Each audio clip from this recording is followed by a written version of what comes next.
नमस्कार, आप देख रहे हैं रेवा दर्शन में सचेता बघेल आपके साथ। आइए नजर डालते हैं आज की खबरों पर विस्तार से। एम्बुलेंस से की जा रही गौवंश की तस्करी करने वाला तेज रफ्तार एम्बुलेंस पलट गया है।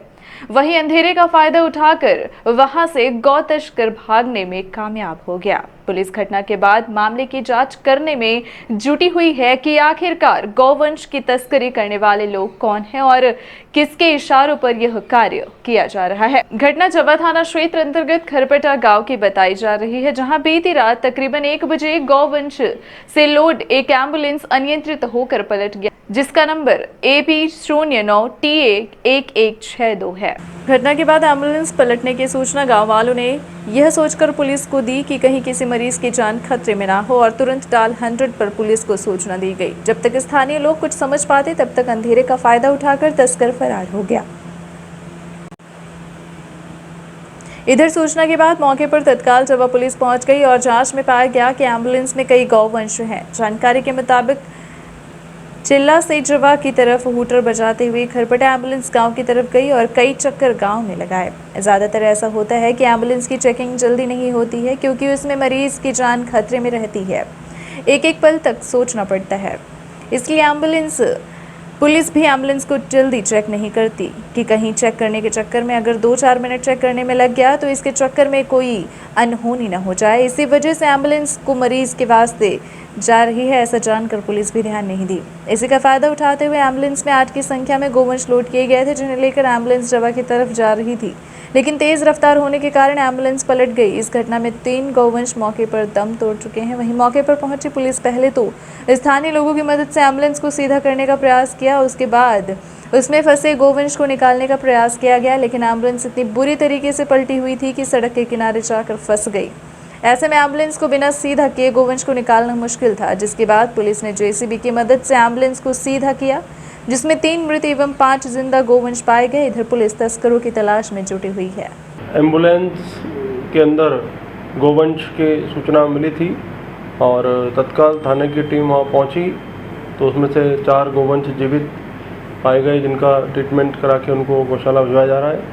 3 गौवंश मृत पाए गए और एम्बुलेंस में चूँकि ये परिवहन हो रहा था तो इसको डिटेल इसकी ट्रेस करने के लिए अभी SDP मौके पर हैं और वहाँ पर गाड़ी का इंजन नंबर, चेसिस नंबर निकाल कर प्रयास कर रहे हैं कि वास्तविक रूप से एम्बुलेंस कहाँ की थी उसका पता लगाया जाए, क्योंकि जो AP का नंबर लिखा हुआ है उसकी नंबर प्लेट पे संभवतः वो नंबर ठीक नहीं है। तो अभी इस पर विवेचना प्रारंभ कर दी है, पूरा इसको हम लोग जल्दी ही ट्रेस कर लेंगे। रीवा पहुंचे मध्य प्रदेश खादी एवं ग्रामोद्योग बोर्ड अध्यक्ष जितेंद्र लिटोरिया। मध्य प्रदेश खादी एवं ग्रामोद्योग बोर्ड अध्यक्ष जितेंद्र लिटोरिया का गोविंदगढ़ में हुआ आत्मीय स्वागत। भाजपा के पूर्व संभाग संगठन मंत्री एवं वर्तमान मध्य प्रदेश खादी ग्रामोद्योग बोर्ड के अध्यक्ष कैबिनेट मंत्री दर्जा प्राप्त जितेंद्र लिटोरिया का गोविंदगढ़ आगमन हुआ। श्री लिटोरिया ने यहां रेस्ट हाउस में कार्यकर्ताओं से मुलाकात की। इस दौरान उन्होंने त्रिदंडी मठ में भगवान के विग्रह का दर्शन भी किया। तत्पश्चात श्री लिटोरिया भाजपा नेता एडवोकेट अनंत प्रकाश गुप्ता के निवास पहुंचे, जहां भाजपा नेता अनंत गुप्ता द्वारा अपने साथियों एवं वरिष्ठ भाजपा कार्यकर्ताओं की उपस्थिति में उनका भव्य स्वागत किया गया। इस मौके पर गुड़ विधानसभा के भाजपा नेता संतोष गुप्ता का भी शॉल श्रीफल भेंट कर सम्मान करते हुए स्वागत किया गया। इस दौरान वरिष्ठ समाज सेवी एडवोकेट जगदीश गुप्ता सहित अन्य वरिष्ठ नागरिकों द्वारा श्री लिटोरिया से गोविंदगढ़ को तहसील बनाने व तालाब सफाई सहित क्षेत्र के विकास में अपना सहयोग देने की भी मांग की गई। इस पर श्री लिटोरिया ने मुख्यमंत्री से बात कर यथासंभव सहयोग का आश्वासन दिया। इस अवसर पर गोविंदगढ़ भाजपा मंडल अध्यक्ष प्रदीप त्रिपाठी, पूर्व मंडल अध्यक्ष अलग मुनि तिवारी, पूर्व नगर परिषद अध्यक्ष राजेश गुप्ता, पूर्व नगर परिषद अध्यक्ष पुष्पा सोनी, समाज सेवी शेषमणि शुक्ला, कुंज बिहारी मिश्रा, ज्ञानवेंद्र सिंह, देव कुमार पांडे, राजेंद्र निगम, पूर्व पार्षद ओम शंकर गुप्ता, ब्रह्मानंद पांडे, शिवनारायण सोनी, पूर्व पार्षद एडवोकेट ओम प्रकाश गुप्ता, रविंद्र जायसवाल, राजीव गुप्ता, मनोज दुबे, पूर्व पार्षद मोहम्मद शकील खान, अखंड गुप्ता, नरेंद्र बुधौलिया, केदार गुप्ता, विपुल तिवारी, युवा मोर्चा मंडल अध्यक्ष अमित मिश्रा, कनौज व ब्रजेश चौबे सहित बड़ी संख्या में गणमान्य नागरिक व भाजपा कार्यकर्ता प्रमुख रूप से उपस्थित रहे। आजाद अध्यापक शिक्षक संघ द्वारा संविलियन को लेकर 5वें दिन भी जारी रहा अनशन। आजाद अध्यापक शिक्षक संघ रीवा के बैनर तले 45 डिग्री तापमान होने के बावजूद भी 11 मई से अनवरत अनशन जारी है। आपको बता दें कि रीवा जिले की पात्रता समिति द्वारा अध्यापक संवर्ग को जवा के 336 सहित अन्य ब्लॉकों में 511 सहायक अध्यापकों का लोकायुक्त प्रकरण लिखकर राज्य शिक्षा सेवा अंतर्गत नियुक्ति से लंबित रखा गया है, जबकि किसी भी अध्यापक के विरुद्ध लोकायुक्त कार्यालय द्वारा प्रस्तुत चालान में आरोपी नहीं बनाया गया है। फिर भी जिले के अधिकारियों द्वारा इन्हें हर माह नुकसान उठाना पड़ रहा है। उक्त जानकारी देते हुए जिला अध्यक्ष चकपाणी सिंह ने बताया कि इन कर्मचारियों के ऊपर ना तो न्यायालय द्वारा और ना ही लोकायुक्त कार्यालय से किसी प्रकार का दोषी बनाया गया है। फिर भी जिला पात्रता समिति की हठ धर्मिता के चलते संविलियन रोका गया है, जो न्याय संगत नहीं है। वहीं अनशन पर बैठे अध्यापकों का कहना है कि जब तक संविलियन की कार्यवाही नहीं की जाती है तब तक यह अनशन अनवरत चलता रहेगा। हम लोगों की लोकायुक्त के नाम पे हमारे कुछ साथियों को होल्ड कर दिया गया है। रीवा ज़िले में 511 अध्यापक साथी हमारे राज्य शिक्षा सेवा में संविलियन नहीं हो सके हैं और जो 1998 में शिक्षाकर्मी की भर्ती हुई थी उसमें से लगभग सभी लोगों का एक साथ 18 को राज्य शिक्षा सेवा में संविलियन हो गया। लेकिन कुछ हमारे जो साथी लोग को फर्जी लोकायुक्त के नाम पे उन्हें होल्ड कर दिया गया, जबकि 98 के बाद 3 वर्ष की परिवीक्षावधि में भी उनको नियमित किया गया। 2007 में अध्यापक संवर्ग में नियुक्ति की गई, 2010 में उनको क्रमोन्नति की गई।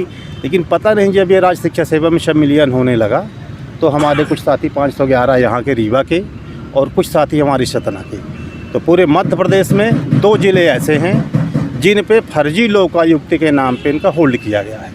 हम लोगों का यह है आंदोलन 11 मई से अनवरत चालू है। क्रमिक अनशन हमारी मांगें अगर पूरी नहीं हुई तो हम लोग कल से आमरण अनशन पर चले जाएंगे। कोई आज तक प्रशासनिक मामला हम लोगों के पास नहीं आया है। मांगें पूरी नहीं हुई और जब तक मेरी मांगें पूरी न होंगी तब तक हम लोगों का यह धरना प्रदर्शन आंदोलन अगला कदम हम लोगों का कल से आमरण अनशन शुरू हुआ है, जिसकी सूचना हमने कलेक्टर महोदय को, सीओ साहब को और डीओ साहब को दे दी है। और माननीय मुख्यमंत्री तक सूचना पहुंचाना चाहता हूं कि हम लोगों के ऊपर जो फर्जी कलंक लगाया गया है उसका निराकरण तत्काल कराएं, नहीं हम लोग कल से आमरण अनशन पर चले जाएं। चक्रपाणी सिंह, जिला अध्यक्ष, आजाद अध्यापक शिक्षक संघ।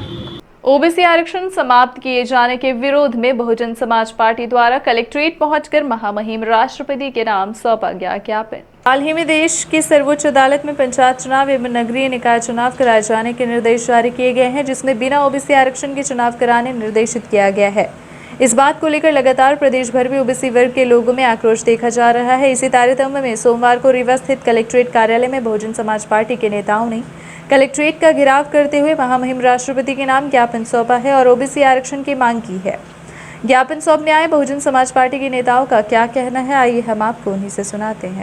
आज बहुजन समाज पार्टी रीवा जिला में हम लोग ओबीसी के जो आरक्षण ख़त्म किया गया है सुप्रीम कोर्ट द्वारा और त्रिस्तरीय पंचायत चुनाव जो नगरीय निकाय चुनाव, तो हम लोग बहुजन समाज पार्टी पूरे मध्य प्रदेश में ओबीसी के सम्मान में उस हक अधिकार को पाने के लिए पुनः बहाली के लिए हम लोग राष्ट्रपति के नाम ज्ञापन दे रहे हैं और जो भी हम लोगों की स्थानीय मुद्दे हैं उस पर भी हम लोग अपनी बात प्रशासन के माध्यम से रखने का काम करें। आगामी चुनाव में अगर ओबीसी आरक्षण नहीं हो पाता जैसे लग ही रहा है संभव है, तो उसके बाद अब आगे क्या आप लोग का कदम होगा? हम लोगों का जो है पार्टी आंदोलन चलता रहेगा और हम लोग ओबीसी को 52% का आरक्षण के हिसाब से 52% हम लोग टिकट देने का काम करेंगे पूरे मध्य प्रदेश में। सीएम हेल्पलाइन शिकायतों को संतुष्टिपूर्ण निराकरण न करने पर कलेक्टर मनोज पुष्प ने अधिकारियों की 2 महीने की वेतन वृद्धि रोकने के नोटिस जारी किए हैं। ऊर्जा विभाग के गजनेश अकोरिया, अच्युतानंद शर्मा, एसके गुप्ता, जनपद CO doctor Sanjay Singh, MR Mehra, Vinod Pande, Suresh Kumar Mishra, Vijay Lakshmi Maravi, प्राचार्य डॉक्टर के शर्मा, महाप्रबंधक जेके गुप्ता, तहसीलदार Chandramani Soni, BMO doctor SN Pande, doctor NK Pande, BO Ram Sushil Sharma, manager लोक निर्माण अंशुल करोनिया तथा कार्यपालन यंत्री मनोज कुमार तिवारी को शिकायतों के संतुष्टिपूर्वक निराकरण न करने पर नोटिस जारी किए गए हैं। ज्ञानवापी से भगवान शिव का शिवलिंग सर्वे में मिलने के बाद रीवा में भी विश्व हिंदू परिषद के नगर अध्यक्ष ने हर्ष व्यक्त करते हुए इसे हिंदू धर्म की आस्था की बड़ी जीत बताया है। बनारस के ज्ञानवापी में चल रहे सर्वे के दौरान मस्जिद के अंदर शिवलिंग व अन्य हिंदू आस्था से जुड़ी वस्तुओं का अवशेष तथा मूर्तियों पाए जाने के बाद विश्व हिंदू परिषद के नगर अध्यक्ष आनंद तिवारी ने हर्ष जताया है और इसे हिंदू आस्था की बड़ी जीत करार दिया है। आइए सुनाते हैं इस संबंध में उनका क्या कहना है। देखिए, स्थानीय लोगों द्वारा ज्ञानवापी मस्जिद में काफ़ी समय से ये बात चल रही थी कि शिव मंदिर है ये, और वहाँ माता गौरी का मंदिर है जिसमें सर्वे के लिए वहाँ की स्थानीय महिलाओं ने पूजा के लिए एक लोकल कोर्ट में केस लगाया था। उसके बाद लोकल कोर्ट में सर्वे का आवेदन लगाया गया। उसके बाद जो मुस्लिम पक्षकार हैं, जो मस्जिद की अंजुमन कमेटी है, उन्होंने उस चीज़ को नहीं माना, उन्होंने उसको हाई कोर्ट में दिया। हाई कोर्ट ने भी इस चीज़ को माना और आर्कियोलॉजिकल सर्वे के लिए अनुमति दी। सर्वे के लिए कमिश्नर अपॉइंट किया गया, कमिश्नर को भी बदलने की बात कही, लेकिन कोर्ट ने उस चीज़ को स्वीकार नहीं किया। कोर्ट ने आर्कियोलॉजिकल सर्वे की अनुमति दी। कमिश्नर ने उसका सर्वे कराया।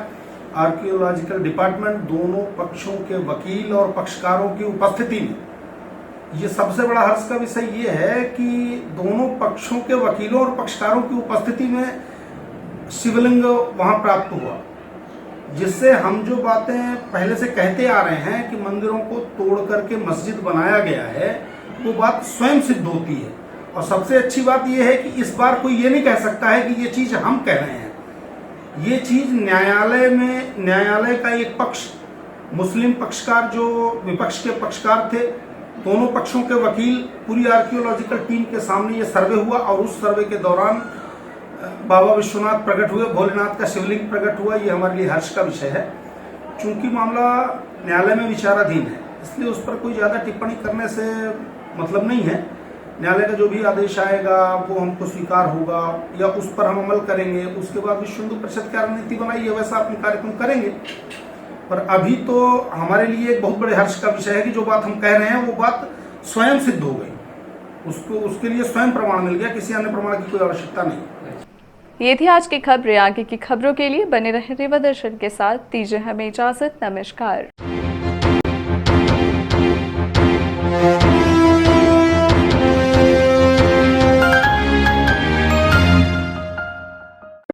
महानगरों के बाद अब आपके शहर रीवा में आ गया है हाई स्पीड के साथ न्यू ब्रॉडबैंड रेलटेल,